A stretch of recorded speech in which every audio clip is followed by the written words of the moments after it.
Assalamualaikum warahmatullahi wabarakatuh. Perkenalkan, nama saya Eka Puspitawati SPD SD.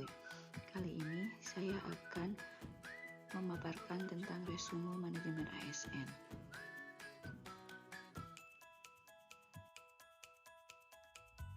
Pegawai ASN itu terdiri dari dua jenis.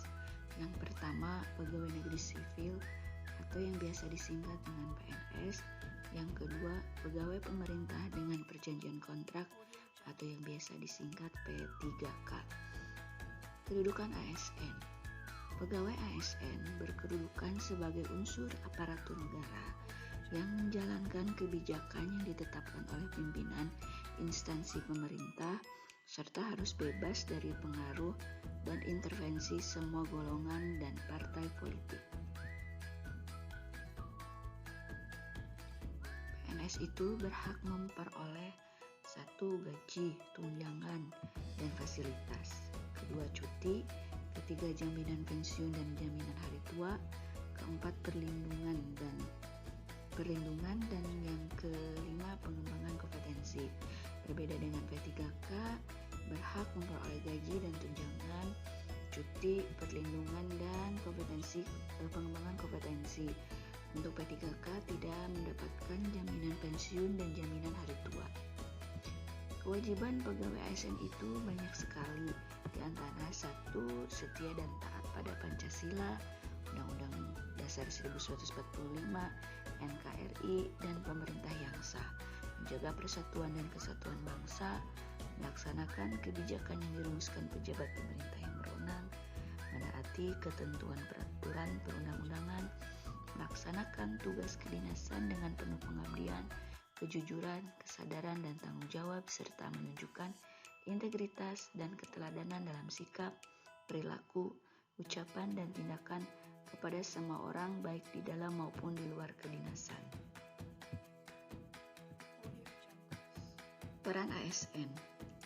ASN itu mempunyai peran sebagai perencana, pelaksana, dan pengawasan penyelenggaraan tugas umum pemerintah dan pembangunan nasional melalui pelaksanaan kebijakan dan pelayanan publik yang profesional, bebas dari intervensi politik, serta bersih dari praktik korupsi, kolusi, dan nepotisme.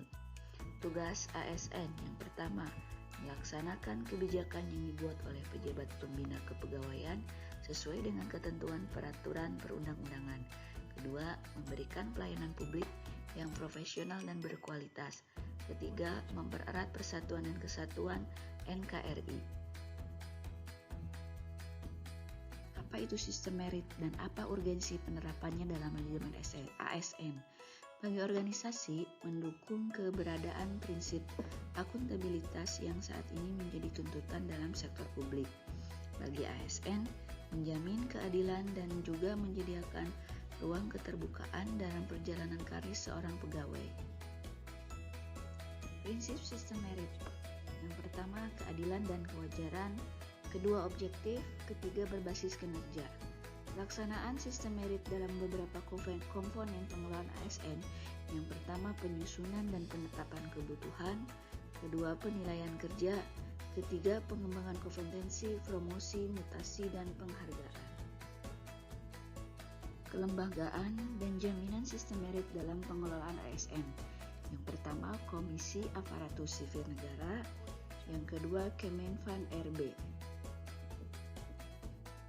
Mekanisme pengelolaan ASN. Yang pertama, manajemen PNS. Yang kedua, manajemen V3K, pengelolaan JVT, dan yang terakhir, organisasi dan sistem merit. Manajemen PNS. Pertama, penyusunan dan penetapan kebutuhan, pengadaan, pangkat dan jabatan, pengembangan karir, pola karir, promosi, mutasi, penilaian kinerja, penggajian dan tunjangan, penghargaan, disiplin, pemberhentian, jaminan pensiun di hari tua, dan perlindungan.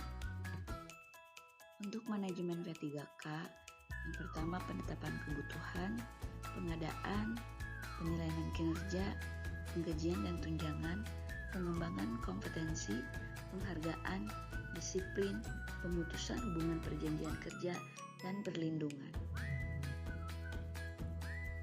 Pengelolaan jabatan pimpinan tinggi atau JPT. Yang pertama, pengisian JPT. Pengisian JPT di instansi pusat, pengisian JPT di instansi daerah, penggantian pejabat pimpinan tinggi, pengawasan dalam proses pengisian JPT, serta pegawai ASN yang menjadi pejabat. Korps Profesi Pegawai ASN. Yang pertama, memberikan perlindungan hukum dan advokasi kepada anggota Korps Profesi ASN Republik Indonesia terhadap dugaan pelanggaran sistem merit dan mengalami masalah hukum dalam melaksanakan tugas. Pembinaan dan pengembangan profesi ASN. Ketiga, menyelenggarakan usaha untuk meningkatkan kesejahteraan anggota Korps Profesi ASN Republik Indonesia sesuai dengan ketentuan peraturan perundang-undangan. Dan yang keempat, memberikan rekomendasi kepada Majelis Kode Etik Instansi Pemerintah terhadap pelanggaran kode etik profesi dan kode perilaku profesi. Sistem informasi. Yang pertama, sistem informasi ASN adalah rangkaian informasi dan data mengenai pegawai ASN yang disusun secara sistematis, menyeluruh, dan terintegrasi dengan berbasis teknologi. Sistem tersebut diperlukan untuk menjamin efisiensi, efektivitas, dan akurasi pengambilan keputusan dalam manajemen ASN. Sekian resume manajemen ASN dari saya. Terima kasih. Assalamualaikum warahmatullahi wabarakatuh.